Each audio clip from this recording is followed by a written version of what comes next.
గంజాయి డ్రగ్స్ మహమ్మారిపై ఏపీ ప్రభుత్వం ఉక్కుపాదం మోపుతోందని కలెక్టర్ లక్ష్మీశా స్పష్టం చేశారు.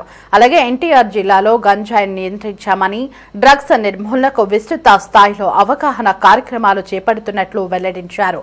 పరిస్థితుల కారణంగా డ్రగ్స్ కు బానిసలుగా మారిన వారిని తిరిగి సాధారణ స్థితికి తీసుకొచ్చేందుకు, అదేవిధంగా యువత వ్యసనాల జోలికి పోకుండా అవగాహన కల్పించేందుకు ఈగల్ టీమ్ ఇగ్నైట్ స్పెషల్ కార్యక్రమం చేపట్టినట్లు కలెక్టర్ లక్ష్మీశా పేర్కొన్నారు.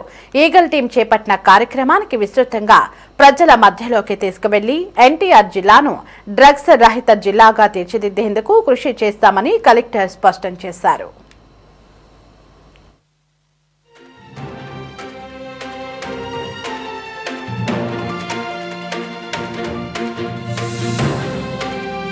గాంజాయి మహమ్మారిపై ఈ డ్రగ్స్ పై రాష్ట్ర ప్రభుత్వం ఉక్కుపాదం మోపింది. అదే ప్రకారంగా ఎన్టీఆర్ జిల్లాలో కూడా ఈ గంజాయి అలాగే డ్రగ్స్ గురించి ఉక్కుపాదం మోపుతూ ఎవరైనా అటువంటి వాళ్ళు విక్రయించే వాళ్ళు అటువంటి ఎవరైనా ఉంటే ఎక్కడికక్కడ వాళ్ళని సీజ్ చేసి అరెస్ట్ చేసి యాక్షన్ తీసుకోవడం జరుగుతూ ఉంది. సో ఒకవైపు ఈ అమ్మేవాళ్ళు ఇల్లీగల్గా పనిచేసేవాళ్ళు అయితే, ఇంకొక వైపు ఎవరైతే దీనికి బానిసలు అయిపోతున్నారో వాళ్ళకి అవేర్నెస్ కల్పించడం చాలా ఇంపార్టెంట్.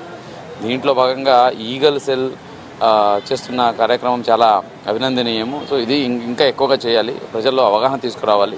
ఈ డ్రగ్స్ వల్ల జరిగే విపత్తు వల్ల వాళ్ళకి తెలియజేస్తే కంపల్సరీ వాళ్ళు వదిలేస్తారు.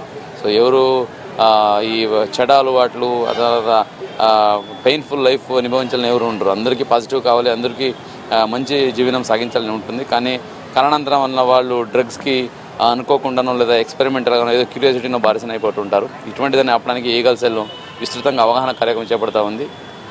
మన ఎన్టీఆర్ జిల్లాలో కూడా ఎన్కార్డ్ కార్యక్రమం ద్వారా ప్రతి ఒక్కరిని చైతన్యపడుతున్నాము. ప్రతి ఒక్క ఇన్స్టిట్యూషన్లో డ్రగ్స్ మానిటరింగ్ కోసం స్పెషల్ సెల్ పెట్టడం జరిగింది. సో వాళ్ళు ఎప్పటికప్పుడు ఈగల్ డిపార్ట్మెంట్కి అలాగే పోలీస్ డిపార్ట్మెంట్కి ఇన్ఫర్మేషన్ అందజేస్తూ ఉన్నారు.